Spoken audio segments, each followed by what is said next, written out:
Assalamualaikum warahmatullahi wabarakatuh.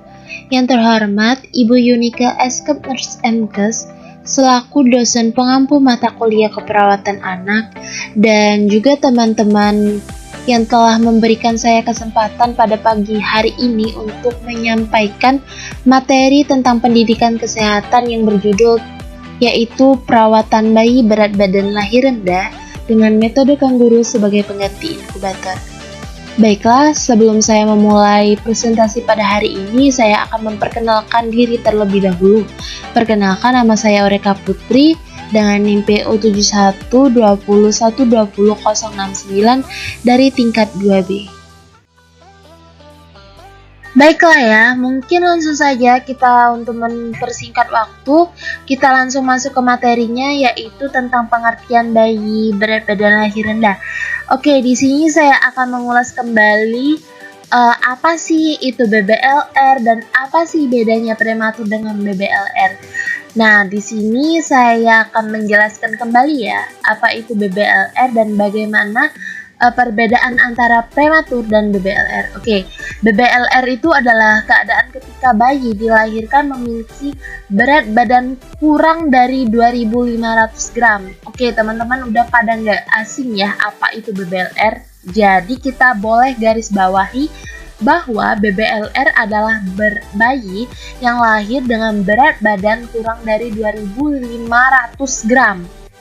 Nah, apa sih bedanya BBLR dengan prematur?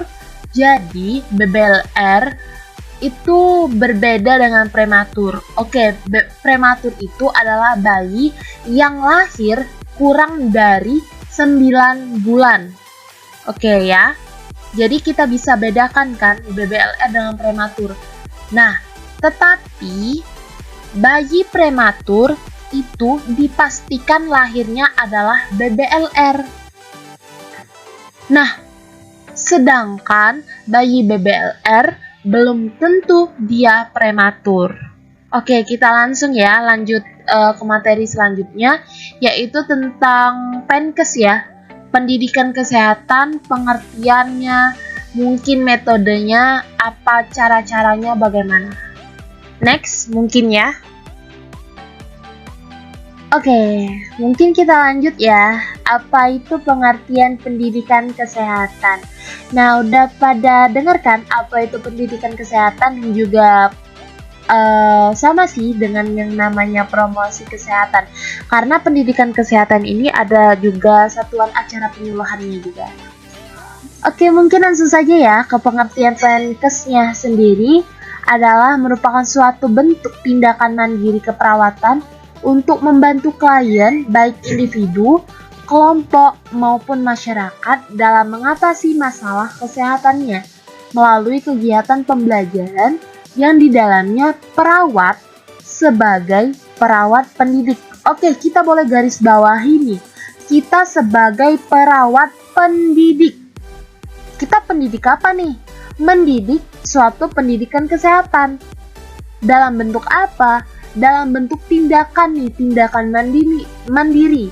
Contohnya seperti judul yang saya angkat nih, yaitu perawatan metode kanguru untuk bayi BBLR sebagai pengganti inkubator. Kayak gitu. Nah, di sini saya sebagai perawat pendidik membantu klien. Bagaimana nih tekniknya? Teknik melakukan metode kanguru ini dan apa sih tujuan yang diberikan kepada masyarakat tersebut atau kepada individu tersebut, kepada ibunya, kayak gitu, yang didapatkan untuk bayinya, untuk melangsungkan kehidupan untuk anaknya sendiri kayak gitu. Nah, di mana saya di sini mengajarkan kepada masyarakat itu, kayak gitu. Boleh kita garis bawahi bahwa kita di dalam pendidikan kesehatan sebagai perawat pendidik. Oke, paham semuanya? Kita lanjut ya ke materi berikutnya. Yang sendiri yaitu metode pendidikan kesehatan. Jadi PENKes sendiri memiliki 3 metode. Di mana 3 metode yaitu ada PENKes individu, metode Penkes kelompok, metode Penkes massa. Nah, di sini saya akan menjelaskan terlebih dahulu apa itu metode Penkes individu. Jadi, metode Penkes individu ini adalah metode ini bersifat individual, teman-teman. Nah, digunakan untuk membina perilaku atau membina seseorang yang mulai tertarik nih, teman-teman, untuk melakukan suatu perubahan perilaku. Bedanya metode Penkes kelompok, nah, metode Penkes kelompok sendiri, teman-teman, adalah metode ini tergantung dari besar sasaran kita. Sasaran siapa? Sasaran kelompok. Nah, kelompok apa? Kelompok masyarakat tadi, serta pendidikan formal dari sasaran. Jadi, metode Penkes kelompok sendiri ini dilakukan tergantung dari besar sasaran yang kita pilih. Misal, tentang anak, mungkin dikumpulkannya dengan anak-anak. Lain bedanya metode Penkes massa sendiri, teman-teman. Metode Penkes massa ini, metode ini menyampaikan pesan-pesan kesehatan yang ditujukan untuk masyarakat umum. Tidak membedakan umur, jenis kelamin, pekerjaan, bahkan status sosial ekonomi dan sebagainya. Wah, udah masuk ke materi inti ya, tentang perawatan metode kangguru atau biasa disebut kangguru mother care. Nah, mengapa nih saya paling tertarik mengambil materi tentang perawatan metode kangguru? Pesan saya adalah merupakan jalan alternatif pengganti inkubator dalam perawatan bayi BBLR gitu. Dan juga mungkin PMK ini memiliki kelebihan, teman-teman. Apa sih kelebihan dari PMK atau kangguru mother care ini? Jadi yang pertama, dia tuh merupakan cara yang efektif untuk memenuhi kebutuhan bayi yang paling mendasar. Apa yang paling mendasarnya? Yaitu adanya kontak kulit atau skin to skin antara bayi dengan ibu, di mana tubuh ibu menjadi termoregulator pada bayinya sendiri. Kayak kita garis bawahi ya. Nah, sehingga bayi BBLR tadi mendapatkan kehangatan atau bisa menghindari bayi tersebut dari hipotermia. Dan juga PMK ini memudahkan pemberian pada ASI dan perlindungan dari infeksi pada bayi BBLR. Gitu.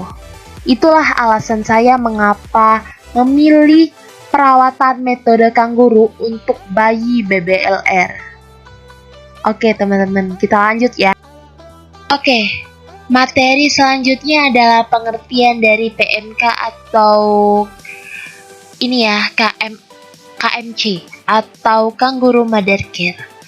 Jadi perawatan metode kangguru ini pertama kali diperkenalkan oleh Ray dan Martinez di Bogota, Kolombia pada tahun 1979. Tadi kan udah dijelasin nih sebagai apa. Nah, sebagai cara alternatif perawatan BBLR di tengah tingginya angka BBLR pada saat itu dan terbatasnya fasilitas kesehatan yang ada. Gitu. Oke, kita boleh next ya. Sini saya telah menyiapkan satu video tentang teknik perawatan metode kangguru. Kita simak video berikut ini. Assalamualaikum warahmatullahi wabarakatuh. Adik-adik, sekarang kita akan mempelajari bagaimana perawatan metode kangguru atau PMK, atau dalam bahasa asing biasa dikenal dengan KMC atau kangguru mother care. Perawatan metode kangguru ini bermanfaat antara lain untuk meningkatkan berat badan bayi, menjaga suhu tubuh, kemudian juga untuk mempertahankan supaya denyut jantung bayi bisa teratur. Perawatan metode kangguru ini biasa kita gunakan untuk merawat BBLR atau bayi berat lahir rendah. Bagaimana menanti tahapannya? Mari kita simak bersama. Fase prainteraksi kan udah biasa nih. Ya, membaca basmalah, membaca catatan rekam medis, menyiapkan alat, mencuci tangan 6 langkah. Fase orientasi yaitu ucapkan salam, identifikasi pasien, jelaskan tujuan kita, kontrak waktu, memberikan kesempatan dan keluarga untuk bertanya, dan jaga privasi pasien.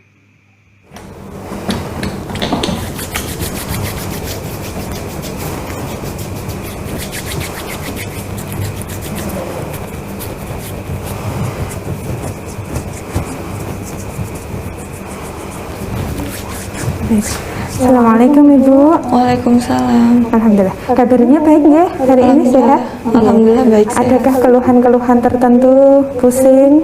Enggak ada. Enggak ada ya. Baik. Berarti nanti sudah siap kita akan melakukan perawatan metode kanguru pada didik bayi ya. Seperti yang tadi sudah saya jelaskan. Iya.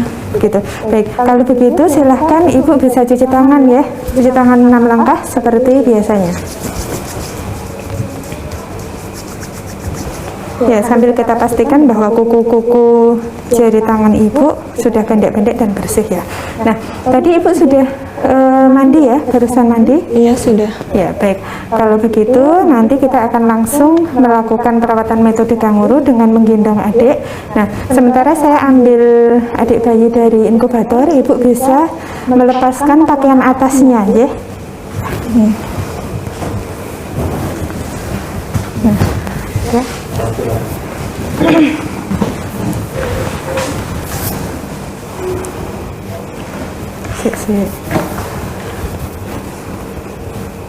Kita periksa suhu tubuh bayi dan juga frekuensi nadinya. Kita pastikan stabil. Ya, baik. 36,5. Kemudian kita lepas pakaian bayi, kita biarkan mengenakan topi dan diapers. Diapers ini berguna supaya nanti ketika bayi buang air kecil tidak perlu langsung diganti dengan popok, nggak apa-apa. Jadi ini yang kita kenakan adalah diapers ya di dalamnya.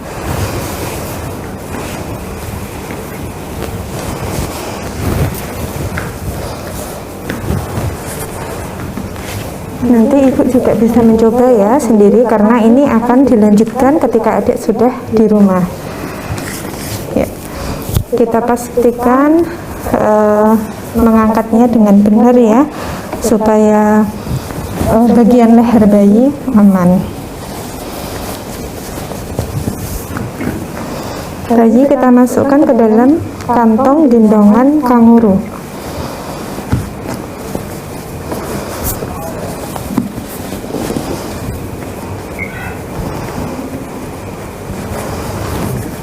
Mohon diperhatikan ya teman-teman bagaimana cara Setelah tekniknya. kita masukkan bayi ke dalam kantong gendongan kanguru, bayi akan kita gendongkan pada Ibu. Ya, posisi tegak menghadap Ibu ya, di dada Ibu. Kemudian kepala boleh menoleh ke kanan atau ke kiri. Yang penting nanti pernafasannya aman. Untuk menggendongnya ada beberapa cara ya. Yang pertama bisa dengan cara talinya yang satu melewati atas bahu, kemudian salah satunya melewati bawah bahu. Ini untuk tali yang bagian atas. Atau nanti bisa juga kita menggendongkannya dengan cara kedua tali melewati bagian atas bahu seperti ini.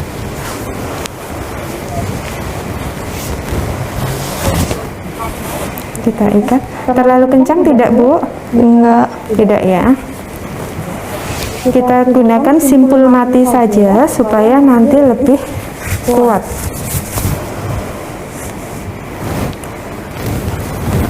Kemudian bagian bawah juga kita ikat ke belakang.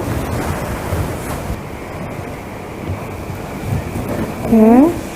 Terlalu kencang tidak, Bu? Tidak. Tidak ya. Baik. Ya. Ini karena ikatannya tersisa panjang, nanti bisa kita bawa ke depan. Nah, Pastikan posisi kaki bayi sudah benar, jadi posisinya seperti posisi kaki katak.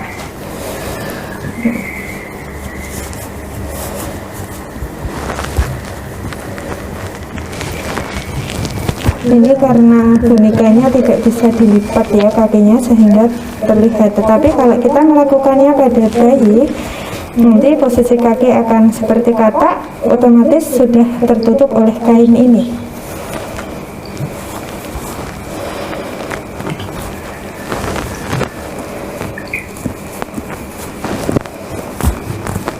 Ya. Kemudian terakhir ibu bisa mengenakan bajunya ya.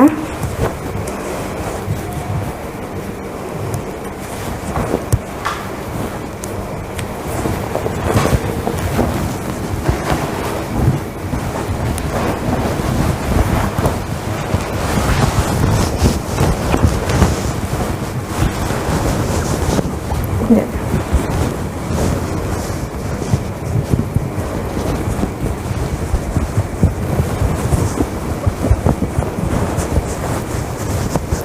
Bagaimana Ibu? Sudah nyaman? Iya, sudah. Ya, baik. Ketika bayi digendong kanguru seperti ini, nanti kita akan memeriksa secara rutin suhu bayi berapa, kemudian frekuensi nadi berapa, juga kondisi secara umum, serta tonus ototnya. Juga Ibu nanti bisa memperhatikan bagaimana warna kulit bayi. Gitu. Baik Ibu, saya kira cukup ya. Nanti silahkan Ibu bisa duduk-duduk di sini dulu sambil menggendong adik. Kalau misalnya akan menyusui, nanti silahkan bisa menghubungi dengan cara memencet tombol ini. Nanti akan kami bantu. Fase terminasi di mana evaluasi perasaan keluarga, berikan reinforcement, kemudian cuci tangan, akhiri.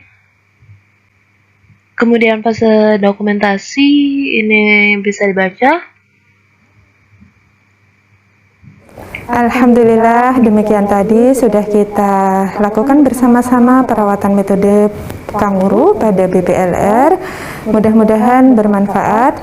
Saya akhiri, wassalamualaikum warahmatullahi wabarakatuh.